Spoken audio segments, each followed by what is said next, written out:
जननायक राहुल गांधी। नमस्कार दोस्तों। एक समय था जिसे विपक्ष मजाक में लेता था, वही नेता आज सत्ता पक्ष के लिए सबसे बड़ी चुनौती बन गया है।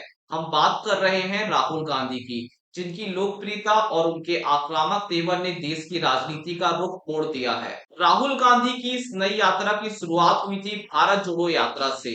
कन्याकुमारी से कश्मीर तक हजारों किलोमीटर की पद यात्रा ये महज एक राजनीतिक यात्रा नहीं थी, बल्कि जनता के बीच जाकर उनके दर्द को समझने का एक बड़ा प्रयास था।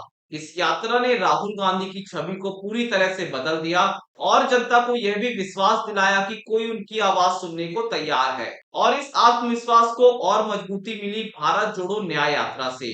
यह यात्रा गरीब, युवा, महिला और किसान यानी न्याय पर केंद्रित थी। असम, बंगाल, बिहार जैसे राज्यों से गुजरकर राहुल गांधी ने जनता के बीच यह संदेश दिया कि देश में आर्थिक और सामाजिक असमानता एक बड़ा संकट है। राहुल गांधी के ये प्रयास सिर्फ यात्राएं नहीं थे, ये भारतीय राजनीति का पुनर्निर्माण थे। इन यात्राओं के बाद राहुल गांधी का अगला निशाना बना आर्थिक केंद्रीकरण। कोलंबिया से उन्होंने जो कहा वह विपक्ष के डर को पूरी तरह से उजागर करता है। राहुल गांधी ने साफ शब्दों में आरोप लगाया कि अडानी समूह प्रधानमंत्री मोदी की साठगांठ से देश के अर्थतंत्र पर कब्जा कर रहा है। राहुल गांधी ने साफ कहा कि यह केंद्रीकृत भ्रष्टाचार और भाई भतीजावाद देश के लोकतंत्र के लिए सबसे बड़ा खतरा है।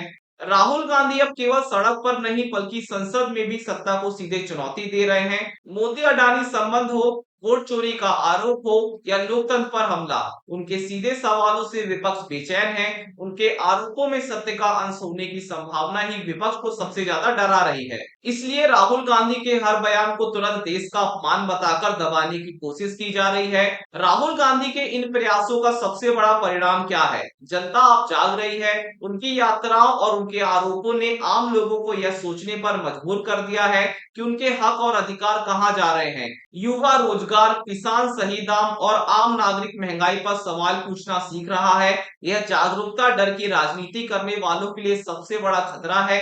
जनता अब केवल सुन नहीं रही बल्कि सवाल पूछ रही है। राहुल गांधी ने अपनी लगातार मेहनत, साहस और ईमानदारी से यह साबित कर दिया है कि वह एक गंभीर नेता है। उनके आरोपों में दम है और उनकी बढ़ती लोकप्रियता विपक्ष को इस बात से डरा रही है कि जनता का विश्वास अब उनकी तरफ जा रहा है। यही वजह है कि सत्ता पक्ष हर मंच पर उनकी आवाज को रोकने की कोशिश कर रही है। ये तूफान अब थमने वाला नहीं है। सवाल यह है कि जनता की जागी हुई आवाज देश की राजनीति को कहां लेकर जाएगी। दोस्तों, आपकी इस पूरी कहानी पर क्या राय है, हमें कमेंट में बताएं। नमस्कार।